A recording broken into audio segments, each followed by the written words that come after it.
The Capitals pick up a big win against the Kings. Your Locked On Capitals, your daily podcast on the Washington Capitals. Part of the Locked On Podcast Network.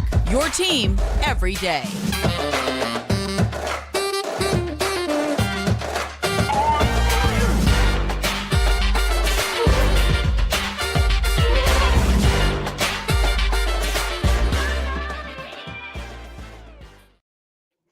Well, hello and welcome into this edition of Locked On Capitals. I'm so glad you decided to join me today.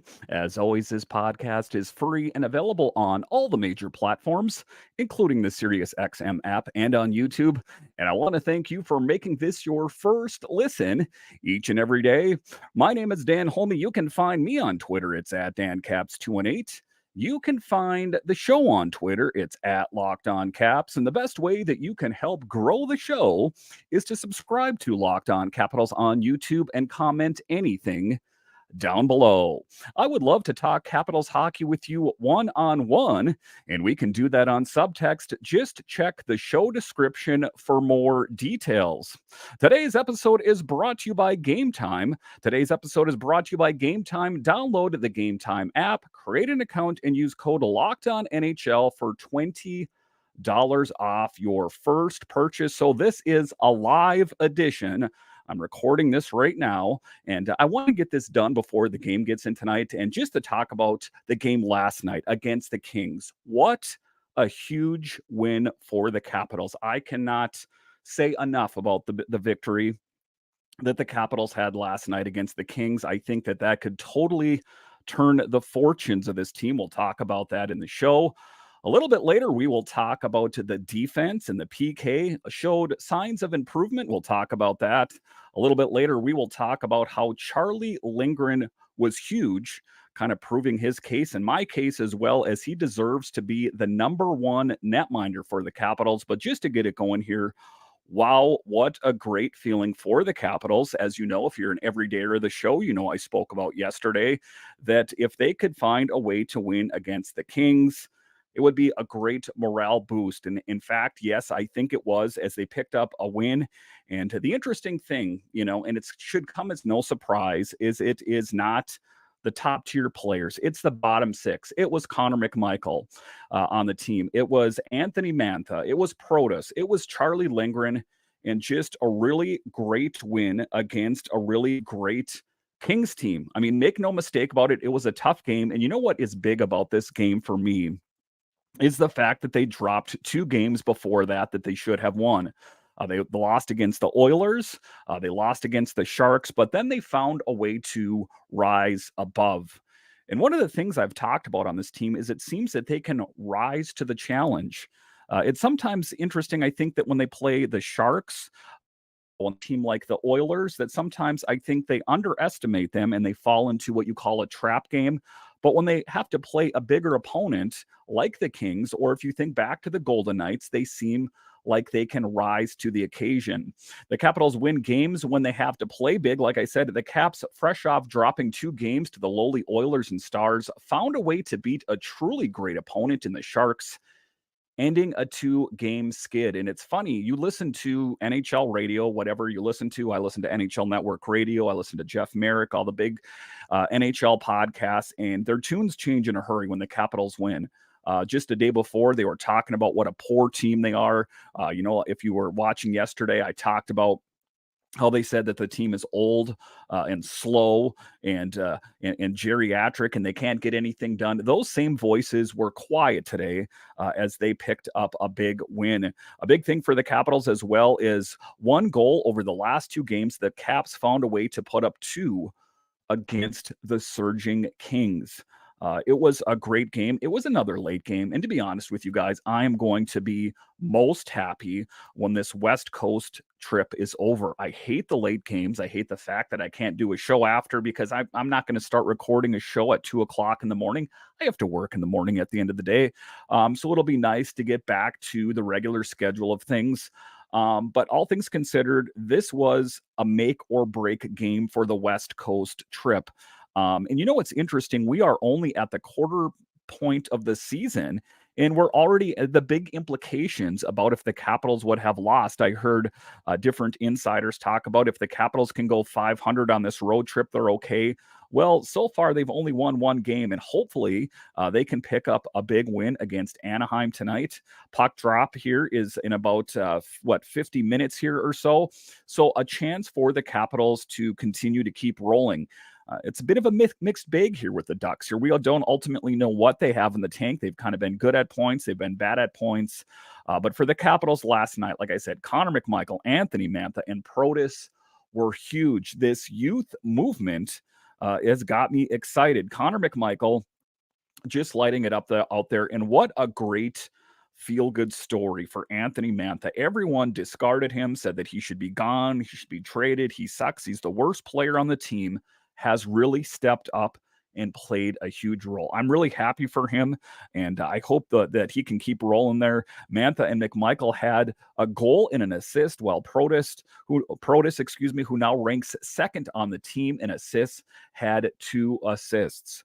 Wow, what a dynamic group of players there, young players. It is a bit interesting that it is the bottom 6. It is the blue-collar line. It's the working boots line, as I say, is the one that's getting it done. Mantha finding his way with a goal and an assist and 4 shots on goal. Who is this? Am I in bizarro world that Anthony Mantha has 4 shots on goal? He had a goal and assist. It just goes to show you what kind of difference it can really make, isn't it? By having a different head coach, it's noticeable for me anyway that I think that to a certain extent, when we take a look back on Anthony Mantha and we take a look on how he played under Peter Laviolette, I just think it was a different style that necessarily wasn't cohesive to the kind of player that Mantha is. And I think that Carberry just knows how to work his players, and I would like to see a sustainable run here for Anthony Mantha, make no mistake about it. But it is encouraging for me. And ultimately, at the end of the day, I am very happy for Anthony. McMichael playing a huge game as well, a goal and assist, and big on the forecheck all night. This young guy, Connor McMichael, if you were watching this or listening to this show last summer, what is one of the things I said? This team needs to be all in on Connor McMichael. Do you remember hearing me talk about that? Connor McMichael, Anthony Mantha, kind of on this outlier. Connor McMichael, this is the year that we need to be all in on Connor McMichael, and the Capitals are. And how is it paying off? It's paying off in spades as we have a really great player that's kind of just blossoming, I think, into what's one day going to be a really great player. Taking a look at the team, 10 points in 18 games this season. McMichael, Protas, and Mantha were huge. The rest of the team on offense was pretty much non-existent. I talked about that earlier on YouTube when we looked at it. You take a look at the score sheet, Strome 0, Kuzi 0-0, Phillips 0-0. Subsequently, Phillips is going to be out of the lineup tonight. They are getting production, but they're getting it from a very small group of players. I would love for it to be a greater group of players. Could you imagine how great this Capitals team would be if they had Alex Ovechkin firing on all cylinders, Tom Wilson, TJ Oshie, all these big players all contributing? I think the sky's the limit. But as it stands right now, it is the bottom 6 that's carrying the bulk of the mail on the team. And it's good. And ultimately, I don't care where they get the scoring from as long as it continues. There were points in the game where there was a minute without a Capitals player registering a shot on goal. Minutes went by, no shots on goal. So to say that it was a great game, yes. Could it show signs of improvement? Heck yes, but it steps in the right direction. Ultimately, I would like to see scoring, wider range scoring. Like I say, not just the bottom 6. Let's get players in there that are really going to help this team win games. And I think it's going to come in time. And, it's a bit concerning. And I'll talk here a little bit towards the end of the segment here on Alex Ovechkin and how he played very few minutes in the game last night and ultimately what that's all about. But again, that's my hope here, is that they can get more production from more players here. But taking a look here at Alex Ovechkin here, the grade 8 played just 13:49 of total ice time in the 2-1 victory. And what is that all about? Well, what is one of the things that we know? The Caps weren't on the power play. Alex Ovechkin plays a huge role on the power play, and the Capitals did not. The Capitals were not on the power play, so he was not inserted into the lineup. Another thing to factor in is it's a back-to-back. He had a maintenance day on Tuesday. Is that what is one of the things that we know about Alex Ovechkin is that he's not getting any younger. So when we take a look at that, I think to a certain extent, they are trying to limit his playing time as best they can. And ultimately, I think that Spencer Carberry wanted to go with what works. And what works was the bottom six. And, as much as I love Ovechkin, as much as I love Kuzi and Wilson, even though Kuzi and Wilson had more minutes than Ovi, I want the best players in the lineup that are going to give the Capitals the best chance at winning games. And I think that, to a certain extent, he's having a hard time gaining chemistry. Is his center going to be Strome? Is his center going to be Kuznetsov? Who's it going to be? Again, for so many years, it was with Nick Backstrom. And I think that he's still trying to find his way. I still, at this point, would not be surprised to find out if Alex Ovechkin is playing with some sort of injury. He just seems a bit off. And again, going with the third, fourth line magic, keep rolling with the hot hand. That's what you got to do. Should we give Alex Ovechkin more minutes over Connor McMichael and Anthony Mantha if, they're not scoring as much? It just doesn't make sense. So you got to go with the hot hand. As far as tonight is concerned, Hendrix Lapierre draws back in, and Matthew Phillips is out. This is one of the things that was posted just briefly here ago. And that's what I talked about in yesterday's show as well, is that, Hendrix Lapierre was out of the lineup and Matthew Phillips in, but don't read too much into it. I still think that's true. I think that, they're probably going to vacillate back and forth, and you're going to finally get more of a good idea of who's going to be in the lineup on a night in and night out basis after TJ Oshie returns. As we know, he's due to be joining the team after the road trip. But all things considered, a great game for the Capitals, a great moral victory for this team. And I'm very happy for them because, to be honest with you, if they would have dropped, the game against, the Sharks, and then say they would have dropped the game against the Kings, it would have been a difficult position for the Capitals to be in. Let's hope they can pick up another big win against the Ducks tonight so they can kind of claw their way back into the standings. All right, so coming up here after the break, we will talk about how big of a role Charlie Lindgren played in the Capitals' success. I'll talk about that coming up.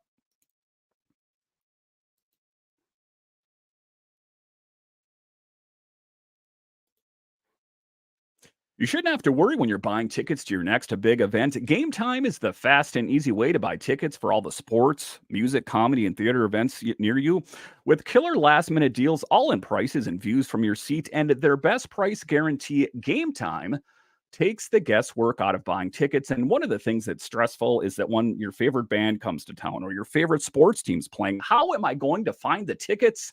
You don't need to worry about that with Game Time. So make sure and sign up for Game Time. Take the guesswork out of buying tickets with Game Time. Download the Game Time app, create an account, and use code LOCKEDONNHL for $20 off your first purchase. Terms apply. Again, create an account and redeem code LOCKEDONNHL for $20 off. Download Game Time today. Last minute tickets, lowest prices guaranteed. Locked On has launched the first ever national sports 24/7 streaming channel on YouTube.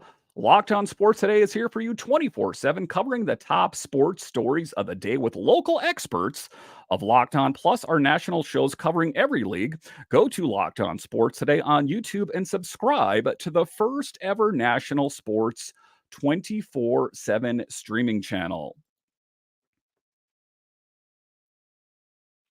All right, welcome back into this edition of Locked On Capitals, part of the Locked On Podcast Network, your team every day. We are live As I'm recording this at 9:15 Eastern, as the Capitals are, gearing up to play a big game tonight against the Anaheim Ducks. It's going to be a big one. Again, I'm going to be happy once this West Coast trip is over so we can get games more at a reasonable hour that more people can watch the games. But as far as the last game against the Kings is concerned, Charlie Lindgren is making the case to be the number one netminder for the Capitals. Make no mistake about it. And I heard comments on YouTube, people talking to me saying that, it's not like Darcy Kemper played poor.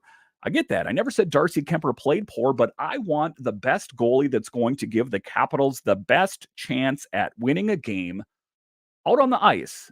I'm not playing favorites. I'm not stuck up on titles.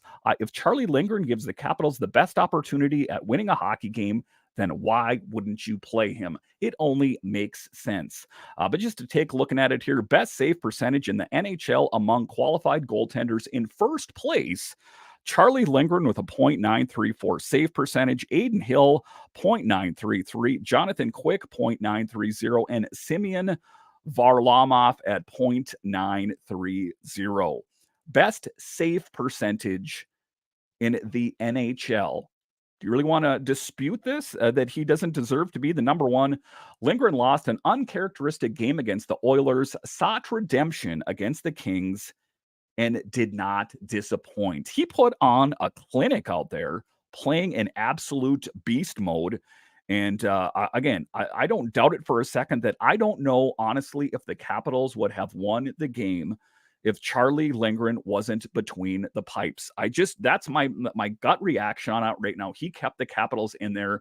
His ability to track the puck was amazing. He stayed calm under pressure. He moved quickly in the crease, making pad stops, blocker saves. He was dialed in. And the thing of it is that the Kings put Lindgren to test. The Kings, who lead the league in goals per game. And guess what? Charlie Lindgren was the stone wall in net and said, "You're not getting it past me."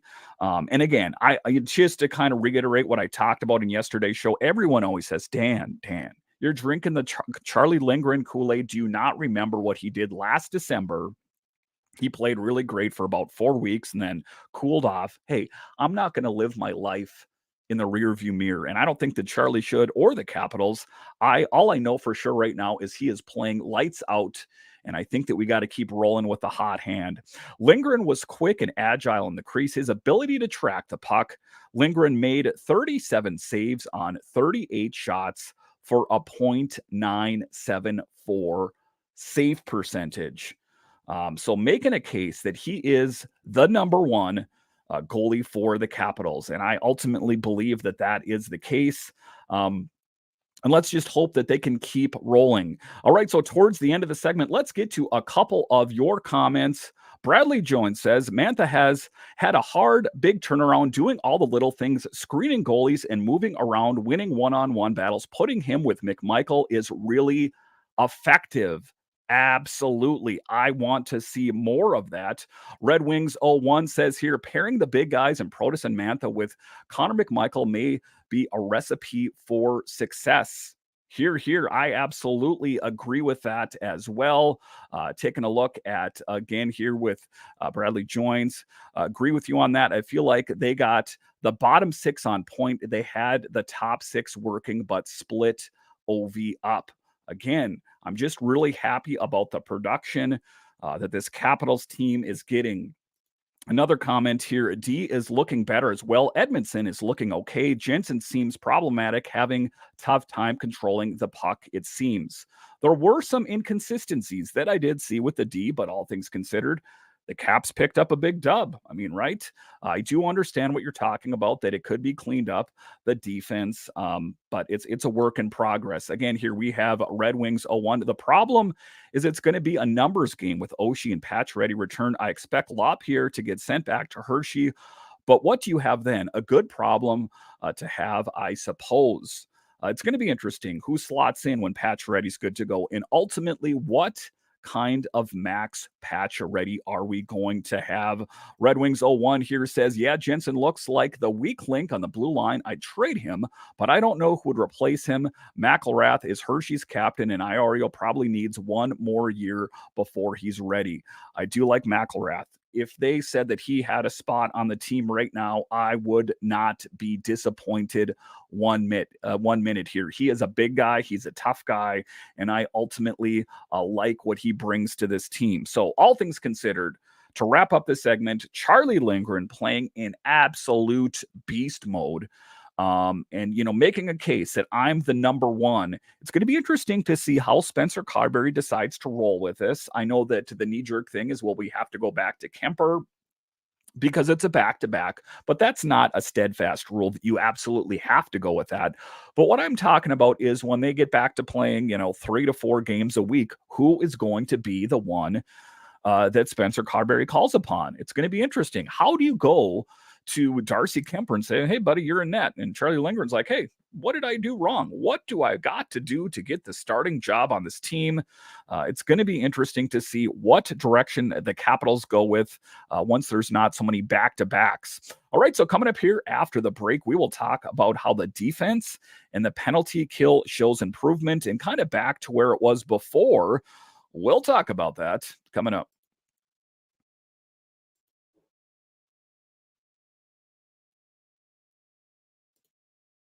Patient drive and patience, what brings home the winning trophy is also what keeps your ride or die alive. eBay Motors has everything you need to maintain your vehicle and level it up to peak performance, from superchargers, roof racks, exhaust kits, LED lights, and more. Whether you're into speed, power, or style, eBay Motors has got you covered. With over 122 million parts for your number one ride or die, you'll find exactly what you're looking for. And with eBay Guaranteed Fit, your part is guaranteed to fit your ride every time or your money back. Because with eBay Motors, you're burning rubber, not cash. With all the parts you need at the prices you want, it's easy to turn your car into the MVP and bring home the win. Keep your ride or die alive at ebaymotors.com. Eligible items only. Exclusions apply. eBay Guaranteed Fit only available to U.S. customers. All right, welcome back into this special live edition of Locked On Capitals. I'm so glad you decided to join me today. So the Capitals defense, the PK in particular showed signs of improvement. The defense, all things considered, was pretty good. Needs a little bit of work, but I mean, just like any other team, it's a work in progress. But the Capitals found a way to pick up a win in a game that ultimately they were the underdog. No one really pegged them to win the game. Rasmus Sandin was paired with TVR, Joel Edmondson and Nick Van Riemsdyk, Joel Edmondson and Nick Jensen. PK is back to form. After allowing power play goals in 3 straight games, Washington went 3 for 3 on the PK against the high-flying Kings. It was one heck of a game out there. The Capitals were selling out and blocking shots. The Capitals ended the night with 21 attempts blocked, and Nick Dowd had 5 blocks. So this was a team that was engaged. It was a team that was pulling on the collective rope. And how that has paid off for the Capitals because the PK to start the season was one of the strong suits, and it had slipped the last couple games. But to see them firing on all cylinders was exactly what the doctor ordered. It does appear that Spencer Carberry and his assistants are still somewhat tinkering with the lineups, or the D pairings rather. Rasmus Sandin with TVR, Joel Edmondson with Nick Jensen, still trying to find some continuity, trying to find some chemistry out there. So it's going to be interesting to see, how it plays out in the long term here. But that's what we're hoping for tonight, is continued success against the Anaheim Ducks. Again, they started the season really well. They've kind of slipped a little bit here. It's going to be interesting to see what kind of team shows up in Anaheim. Again, this is going to be a great opportunity for a Capitals team to pick up another win, gain some, get some more points on the board so they can rise in the standings in the Metro Division. As we know, at the Thanksgiving break, they were in second place and then slid. It's surprising who is on the top: the New York Rangers, the Hurricanes, and the Flyers. If you saw the Flyers being near the top of the Metro to start the season and you said that to me, I would have laughed at you. There was no way that was going to happen with Tortorella, the hothead out there. There's no way that he's going to get it done. But the one thing I know about Tortorella and the Flyers is that he always gets, the team in the right direction. It's the sustainability is the tough thing. And oftentimes he burns himself out with his players because he has that sandpaper type of personality. But just a really great night for the Capitals last night. I cannot underscore enough how big of a win that was for the Capitals, a morale boost, taking on a Kings team that is one of the best out there. And they found a way to rise above. Anthony Mantha, a guy, this reclamation project, the Red Wings parted ways. The Capitals gave up, Jacob Vrana, Richard Panik, and some draft picks to get him. And it seemed like a bust, but he's turning around. And I don't want to get too ahead of myself and said that, that he's totally redeemed himself, but he is ultimately heading in the right direction. He's got that big frame. He's putting himself in a position to win. And with Connor McMichael, it seems like lightning in a bottle. All right, to close out the show here, let's get to a couple more of your comments here. We have a comment here from, let's see here, Jenna talks Caps. Let's get two more tonight. Let's hope that is the case. Let's hope that the Capitals can find a way to pick up a big dub. We have another comment here from Red Wings 01. The top four are also pretty much set with Sandin, TVR, and Faravari Carlson. Makes it interesting what the team does with Lou Joe and Alex. Wouldn't shock me if one gets shipped off. It's going to be interesting to see, if we take a look at the players that are on the blue line, which ones will be on the team, which ones, will get sent down to Hershey. Are they going to cycle them through? It's going to be, you have Alex Alexiev, you have Lucas Johansson. We've seen Hardy Hamanok-Tell at points this season. Is that going to be something that's going to be set in stone, or are they going to continue to cycle through players as well? One last comment here we have from Bradley Joins, agreeing with you on that. I feel like they got the bottom six on point. They had the top six working. We got that one, but split OV up. So all things considered, the Capitals played well. We hope for continued success tonight. Again, if you have to brew a pot of coffee or drink an energy drink to stay up to watch the duration of this game, but let's hope for a big win from the Capitals. Again, this is an Anaheim Ducks that you don't want to underestimate. They do have some great talent on this team. This is not the Anaheim Ducks of old. So let's do that. Let's hope for a big win against the Capitals tonight. Listen, once again, I want to thank you for joining me on this special live edition of Locked On Capitals, your only daily year-round podcast covering the Washington Capitals. And I want to thank all of you that listen on the audio side and are watching this on YouTube. You are what makes this show successful, and I have you guys to thank. All right, when you're done here, head on over to Locked On's national streaming channel. Locked On Sports Today is here for you 24/7, covering the top sports stories of the day with local experts of Locked On, plus our national shows covering every league. Go to Locked On Sports Today on YouTube and subscribe to the first ever national sports 24/7 streaming channel. Do it today. Listen, once again, I want to thank you for joining me on this edition of Locked On Capitals, part of the Locked On Podcast Network, your team every day. Puck drop is in 30 minutes. Let's hope for another big win.